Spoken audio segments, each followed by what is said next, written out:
সাকিব আল হাসান আমাদের একজন নামি দামি ক্রিকেটার, যার জন্য আমরা গর্ববোধ করি।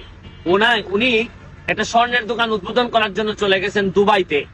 তো আমরা যে কোনো সেলিব্রিটি যারাই আসে না কেন তাদেরকে কেউ দাওয়াত দিলে যাইতেই পারে। আমি সাকিব আল হাসানের কোনো দোষ এই পর্যন্ত দেখি না।